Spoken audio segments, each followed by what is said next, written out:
क्रोध करके आप पीछे दौड़ रहे हैं और कह रहे हो क्रोध छोड़ दिया, हम क्रोध छोड़ नहीं पाते। हम कहते जरूर हैं, छोड़ना और कहने में डिफरेंस है। और जब तक हम छोड़ेंगे नहीं, तो जब तक अंदर भरा हुआ क्रोध और अहंकार है, तो फिर उस जगह आप धर्म को कहां धारण करेंगे, फिर ज्ञान को कहां धारण करेंगे, फिर किस जगह पर आप चेतना को धारण करेंगे। जब तक आप मानसिक रूप से परिवर्तन नहीं होंगे, तब तक आपके जीवन में अध्यात्म का विस्तार नहीं हो पाएगा। और जब तक अध्यात्म नहीं है, तब तक जीवन में आनंद की उपलब्धि भी नहीं है। और यह अध्यात्म आपको धर्म की ज्ञान तो देने की जरूरत नहीं है। आपको धर्म देने की कोई जरूरत थी भी नहीं। क्यों जरूरत नहीं थी? कि आप जहां पैदा हुए, धर्म अपने आप आपके साथ में शुरू हो गया। आप हिंदू के घर में पैदा हुए, आपका हिंदू धर्म शुरू हो गया। उसमें कुछ पूछने की जरूरत हुई नहीं, आपको कोई सर्टिफिकेट मिलने की जरूरत नहीं थी। आप जो ही मुसलमान के घर में पैदा हुए, मुस्लिम धर्म आपका हो गया। आप ईसाई के घर में पैदा हुए, ईसा मसीह का धर्म हो गया। आपने धर्म को लिया नहीं है, धर्म आपके ऊपर थोप दिया गया है। पर अध्यात्म थोप नहीं सकता, अध्यात्म को तो प्राप्त करना पड़ेगा। आप ये समझेंगे कि ये वेद, ये पुराण, ये शास्त्र, ये देवता, ये ईश्वर, ये शिव, ये क्या है, इनको आप जानते भी नहीं है। यदि भगवान राम को आपने देखा है कि राम के हाथ में धनुष बाण है और ऐसे राम जी हैं, ये आपके माइंड में बिल्कुल स्पष्ट है। और यदि आज यहां से आप बाहर जाए, सचमुच के भगवान राम आ जाएं, एक धोती कुर्ता पहने हुए, हाथ में शॉल लगे हुए, तो आप पास में निकल जाएंगे, आप पहचानेंगे ये राम है? आप नहीं पहचानेंगे, क्योंकि आपने कभी राम को देखा नहीं है। आपने पहचाना चित्रों के माध्यम से। और जो चित्र जिसने बनाए हैं, वो भी आपके मेरे जैसा ही आदमी था, उसने भी राम को देखा तो था नहीं। उसने भी कल्पना से कि रामायण में तुलसीदास ने लिखा है कि राम हाथ में धनुष बाण लिए हुए थे, ऐसे थे, वीर थे, बहादुर थे, ऐसा चेहरा था, वैसा उसने चित्र बना दिया। पर उस कल्पना के द्वारा चित्र बनाया हुआ और वास्तविक चित्र में बहुत बड़ा अंतर होता है। मैं आपका चित्र, आप कहेंगे मेरा चित्र बनाओ तो किशन लाल का चित्र बनाओ, 2 आंख, 2 कान, टोपी पहनी हुई है, ऐसे पाव है, पर उसका फोटो, उस मैंने जो चित्र बनाया उसमें अंतर होगा। इसे उस चित्रकार ने भी जो चित्र बनाया वो बिल्कुल वही राम है, उसमें और थोड़ा अंतर हो सकता है। उसको कौन समझाएगा? धर्म तो समझा नहीं सकता। धर्म ने कहा ये राम है, मैं भी कह रहा हूं ये राम, मगर वास्तविक राम अगर धोती पहने हुए हैं या कुर्ता पहने हुए हैं, कभी भूल से धोती कुर्ता पहन भी दिया, तो क्या हम पहचान सकते हैं? नहीं पहचान सकते। तो कैसे पहचानेंगे? जब तक आनंद की उद्रेक होगा। और आनंद का उद्रेक तब हो सकता है कि आनंद की उपलब्धि कब हो सकती है? जब तुम्हारे पास गुरु होगा, चाहे कोई गुरु हो, चाहे कैसे ही गुरु हो, मगर गुरु हो, फ्रॉड नहीं हो, धोखाधड़ी नहीं हो, छल नहीं हो, झूठ नहीं हो, कपट नहीं हो, असत्य नहीं हो। इसलिए गुरु को ब्रह्मा कहा है, इसलिए गुरु को विष्णु कहा है। जो सही अर्थों में गुरु हैं, जो सही अर्थों में आपको ज्ञान देने वाले हैं कि ये राम का मूल चिंतन ये है कि आप आंख बंद करें, अंदर आनंद की उद्रेक होगा, तो उस राम का वास्तविक स्वरूप आप अंदर देख सकेंगे। बाहर के चित्रों को देखने की आपको जरूरत नहीं रहेगी। जो ही आपने आंख बंद की, जो ध्यान लगाया, तो अंदर अगर आपका राम के प्रति चिंतन है, राम की मूर्ति, राम का चित्र, राम का बिंब साक्षात आपके सामने उपस्थित होगा। वो मूल रूप से स्वरूप उपस्थित होगा, और वह मूल स्वरूप बिल्कुल वास्तविकता के साथ आपको भगवान राम के चरणों में समर्पित कर सकेगा। त्वदीयं वस्तु गोविंद तुभ्यमेवं समर्पयेत्। ये शरीर, ये मन, ये प्राण, ये तुम्हारा है। त्वदीयं वस्तु गोविंद, तुमने मुझे दिया है, और तुभ्यमेवं समर्पयेत्, मैं वापस आपको ही समर्पित करता हूं। ये समर्पण की जो क्रिया आएगी वो बाहर से नहीं आ सकती। बाहर से ढोंग हो सकता है, बाहर से हो सकता है कि मैं मंदिर में जाऊं और मेरे मन में बिल्कुल उतनी श्रद्धा नहीं हो, पर अंदर से होगा तो फिर मैं अपने घर में भी बैठा रहूंगा, तभी मैं उस भगवान राम के दर्शन साक्षात रूप में कर सकूंगा। मेरे चेहरे पर एक मुस्कुराहट होगी, एक ओज होगी, एक तेज होगा, और मेरे चारों ओर उस रश्मियों का, उस किरणों का विकास होगा ही होगा, निश्चित रूप से होगा। ऐसा ध्यान भगवान राम ने भी किया होगा, तब उनके चारों ओर प्रभा मंडल बना है। ऐसा ध्यान, ऐसी धारणा कृष्ण ने भी की होगी, तब उनके चारों ओर प्रभा मंडल बना है। और उस युग में उनको भी, कृष्ण को भी कोई पहचान नहीं पाए थे, इसलिए उनको जितना अत्याचार कृष्ण पे हुआ उतना तो किसी मनुष्य पे हुआ ही नहीं होगा। बचपन से उनको मारने की क्रियाएं बनी, अगासुर गए, बकासुर गया मारने के लिए, कंस ने उनको प्रताड़ित किया, जलील किया, वासुकी उसने यमुना में छलांग लगाई तो उसको सांप ने उसको मारने की कोशिश की। और उत्तर प्रदेश में मथुरा में पैदा होकर के और ठेठ द्वारिका में जाके बसना पड़ा, गुजरात के आगे, इसलिए कि लोगों ने उनको पहचाना नहीं। और जब लोगों ने नहीं पहचाना तब कृष्ण को उस महाभारत में गीता के माध्यम से कहना पड़ा कि तुम मूर्ख हो, तुम मुझे नहीं पहचान रहे हो, मैं भगवान कृष्ण हूं, मैं भगवान हूं, मैं ईश्वर हूं। अगर तुम यो नहीं समझ रहे हो तो यो समझ लो कि ये सब पेड़ है, इन पेड़ों में सबसे अच्छा पेड़ पीपल है, मैं पीपल हूं, यो समझ लो। तुम इतने मंद बुद्धि हो, यो नहीं समझते कि सब नदियां जितनी सैकड़ों हैं उसमें गंगा नदी श्रेष्ठ है, तो मैं गंगा नदी हूं, यूं समझ लो। उस कृष्ण को कहने की क्या जरूरत पड़ी? इसलिए जरूरत पड़ी कि आम आदमी वो समझ नहीं पा रहा था कि ये क्या है, इसलिए उनको कहना पड़ा। और ये कहना इसलिए पड़ा कि उनके पास कोई गुरु नहीं था जो समझाते कि ये जो सामान्य आदमी है महाभारत में खड़ा है, ये ईश्वर का अंश है, ईश्वर का अवतार है। वो उनको बताता तो फिर उनको कृष्ण को बोलने की जरूरत नहीं पड़ती। तुम्हें बोलने की जरूरत इसलिए पड़े कि तुम जब समझो नहीं तो तुम्हें समझाने की क्रिया होगी। इसलिए वाल्मीकि रामायण में, तुलसी रामायण तो आज से 400 साल पहले ही बनी है। अकबर के समय में तुलसी पैदा हुए, मीरा, सूर, तुलसी, कबीर अभी 400 साल पहले पैदा हुए, उन्होंने रामायण लिखी। और हम सब तुलसी से बनाए हुए राम से परिचित हैं। पर वाल्मीकि के राम, वाल्मीकि तो उस समय पैदा हुए जब राम थे, उन्होंने अपनी आंखों से राम को देखा है। जब राम ने सीता का परित्याग कर दिया तो वाल्मीकि के आश्रम में रही, तो जो कुछ वाल्मीकि ने देखा है वो अपनी आंखों से देखा है, राम के चिंतन को, विचार को, धारणा को। और उन्होंने भी, राम ने भी, जब वाल्मीकि ने जाकर के आशीर्वाद दिया तो राम ने कहा कि मैं ऊपर से कभी कभी बहुत दुखी होता हूं, ऊपर से, अंदर मेरे आनंद का उद्रेक है। और आनंद का उद्रेक इसलिए है कि अंदर मेरी कुंडलिनी का विकास है, कुंडलिनी जागरण की क्रिया है। ये वाल्मीकि रामायण में प्रसंग है। और यही कृष्ण ने गीता में कहा है कि कुंडलिन्याम भवेत पूर्वम सपूर्व आनंदता भी। उस आनंद का उद्रेक तब हो सकता है जब अंदर की सारी वृत्तियां मेरी उद्रेक हो, ऊंचाई पे उठे। मगर मैं सोचता हूं कि पूरे भारतवर्ष में 1 अरब में से शायद एक आध व्यक्ति सही ढंग से कुंडलिनी को समझता होगा कि कुंडलिनी क्या है, कैसे अंदर का विकास हो सकता है, कैसे हमारा चिंतन हो सकता है, किस प्रकार से हम आनंद की उपलब्धि प्राप्त कर सकते हैं। और अगर आनंद नहीं है तो फिर जीवन व्यर्थ है। फिर आप जीवन रह जिए और 2, 15, 20 साल जीता रहिए और ये खुश हो जाइए कि हमने एक धर्म किया। क्या धर्म किया? कि हमने 4 आने जाके मंदिर में चढ़ाए, आपने उसको धर्म समझ लिया।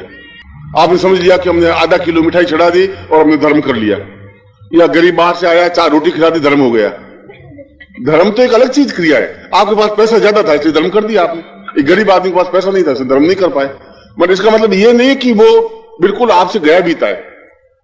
उसके पास जो पूंजी है वो आनंद की पूंजी है, जो श्रेष्ठ पूंजी है, जो पूर्णता की पूंजी है, जो गुरुत्व की पूंजी है। उस गुरु के माध्यम से उस भगवान को पहचानने की क्रिया है। उसने भगवान को बाहर नहीं देखा है, उस अंदर उसका विकास किया है, प्राणों के अंदर। और जो विकास किया है तो जो ध्यान अवस्था में जाता है तो ऐसी अजीब सुख और आनंद की अनुभूतियां होने लगती हैं। एक पूर्ण पुरुषोत्तम बनने की क्रिया पूरी होती है और वह व्यक्ति अपने आप में एक नर से पूर्णता तक पहुंचने की एक स्थिति बनती है। उस भ्रम को तोड़ने की क्रिया कर रहा था पिछले प्रवचन में भी, इस प्रवचन में भी, कि हमारा जीवन सही रास्ता क्या बनना चाहिए। हमें धर्म तो मैं भी जानता हूं, धर्म को मैं पहचानता हूं। आपसे ज्यादा मैं वाल्मीकि रामायण मौखिक सुना सकता हूं, गीता का पूरा कंठ से पाठ कर सकता हूं, मैं यजुर्वेद का पूरा मंत्र पाठ कर सकता हूं, एक मंत्र, पहले मंत्र से 21 ओर से ईशावास्योपनिषद तक।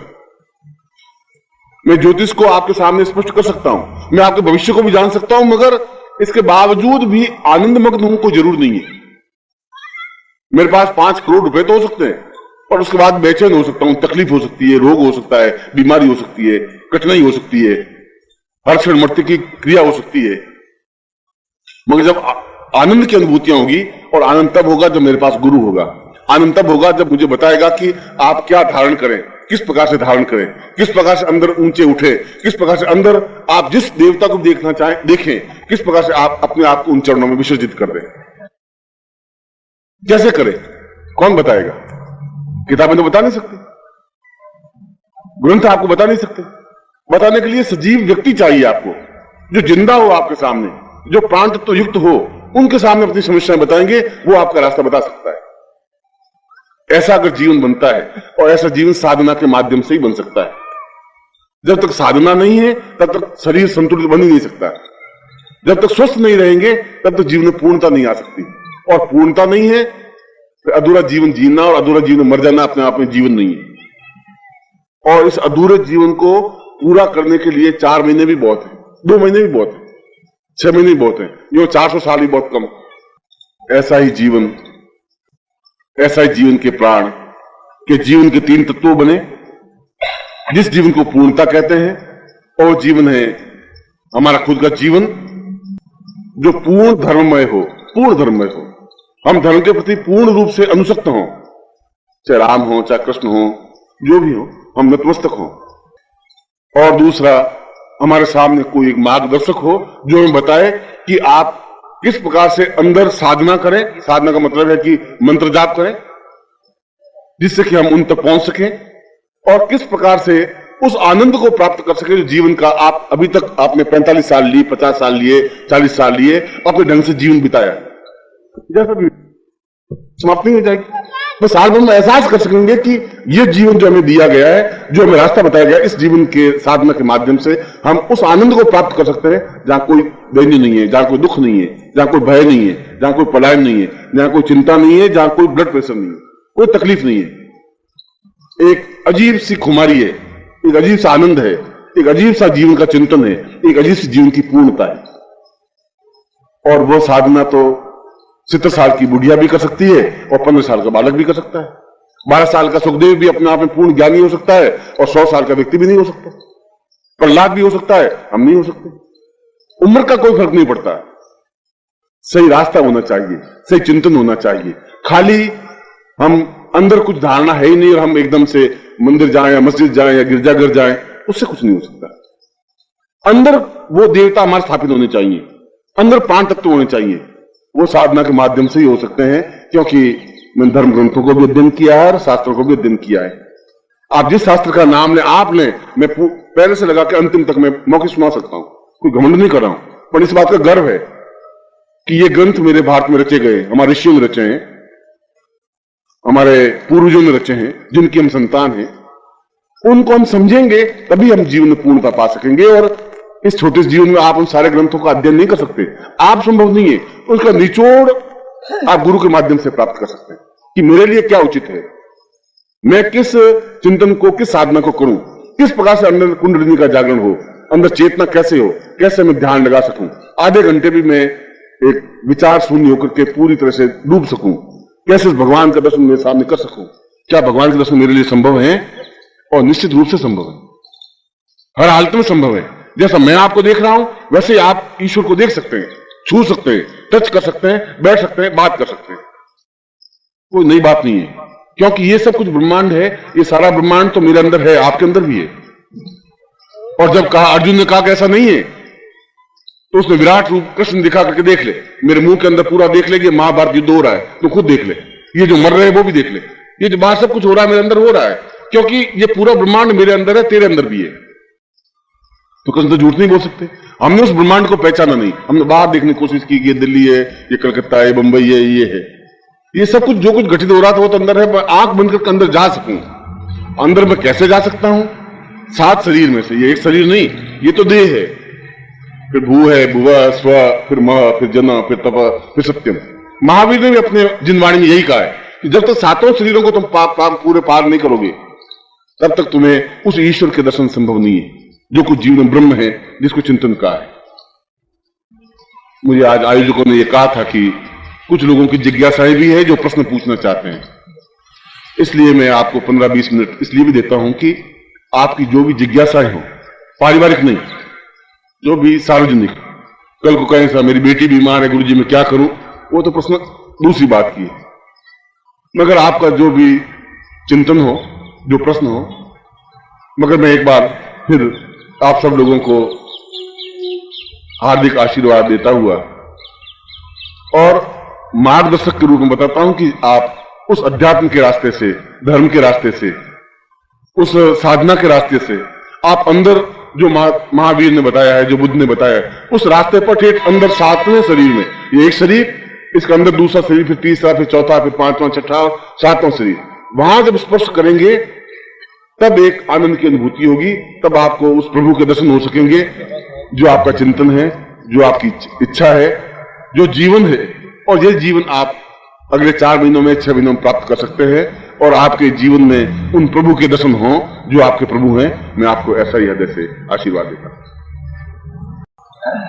मैं गुरु जी से ये बोलना चाहूंगा कि ये गृहस्थ जीवन में जीवन का त्याग सब करना चाहिए।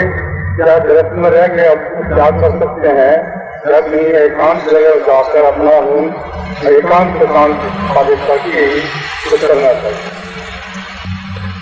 मुझे तो कोई ऐसा पूरे शास्त्रों में याद नहीं है कि किसी ने गृहस्थ जीवन को छोड़ा हो। गृहस्थ जीवन में अपनी पत्नी को छोड़ दूंगा तो आपसे बातें करने लग जाऊंगा इन पुरुषों से, स्त्रियों से। आपको फिर छोड़ दूंगा तो मॉरिशस में जाके पुरुषों से, स्त्रियों से मिलूंगा। भगवान बुद्ध ने अपने घर को छोड़ दिया, पत्नी को छोड़ दिया, तो बाकी साधुओं को उपदेश देने लग गए।